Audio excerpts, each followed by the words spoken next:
Our favorite thing to do was to play Uno. That was like the game to play back then, was Uno. Us girls, we'd be sitting over here chilling, talking crap, watching the guys playing ball, seeing who was cute, who wasn't. I'm really telling my age now. It was hip hop. It was Run DMC, Dougie Fresh, Salt and Pepper, that's what the thing was. And we would just be hanging out and just chilling out here.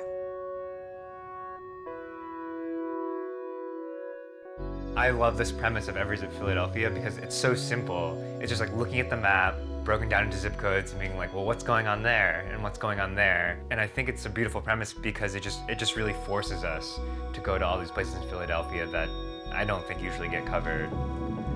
I think we'll do the scenic route. This strip right here was like the beginning of Jewtown, Amber.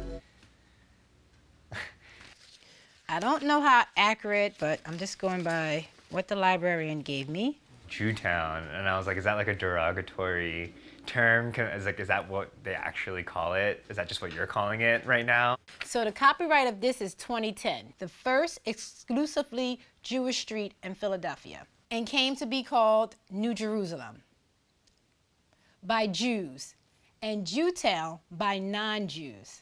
In that particular area, we were the only blacks. As I grew up, I ventured out. I'm living in Fishtown now, by the way. I love it. But if you were black before I was born, you know, my mom said you couldn't walk through it.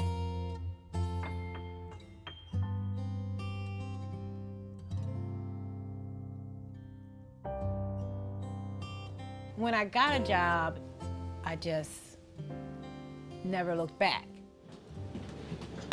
Oh, that hair is horrible. I swear, it doesn't matter how many times you wipe it, you go back and you always see some smudges. I think it's just this type of mirror. It's weird. I never really heard about Jewtown until I met Diane, and we were talking about the different parts of Philly that we grew up in and just, you know, the different sub-neighborhoods of a neighborhood. The only thing I really knew was a lot of Polish that lived there. So when I met Diane and I found out that, you know, she's obviously black, my first question was, are you Polish too? I didn't know it was so rare. For us to live in a city, you never had to lock your doors, you could leave your door open. Right. And it was like a nice, safe environment. Right. I just realized how important that little enclave was to her. And that's my Aunt Doreen and my mom. Everybody took care of everyone. This is my girlfriend, Margaret. We grew up together. If I see her, it's just like going back in time. In the 60s and the 70s and 80s, within this large Jewish community, there was this small but really strong African-American community. And not only was it interesting and really beautiful to hear Diane talk about where she grew up, but then I was also interested in, like, why doesn't that exist anymore? Like, why did it go away?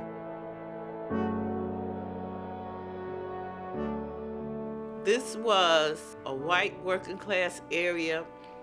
It was an island of blacks in a sea of whites. A picture from 1992 when we were renovating this place. We started in 1980 with the after-school program, trying to make a difference in people's lives, in our young people's lives. The community was like an extended family to all of them. Now when I look at it, I feel like I should have came back and tried to be more productive in our neighborhood like our parents did. I was telling him, I feel like... You're a stranger, so do I. Yeah, I feel like a stranger. I think it's really easy to walk around Philadelphia and look at blight, and you know, there's like a thing in Philadelphia of like people call like blight porn because there's so many beautiful old buildings that are boarded up or decrepit. And it's almost like people think like it was always like that. We did the right thing, what they wanted us to do, but we didn't come back into the community and stay.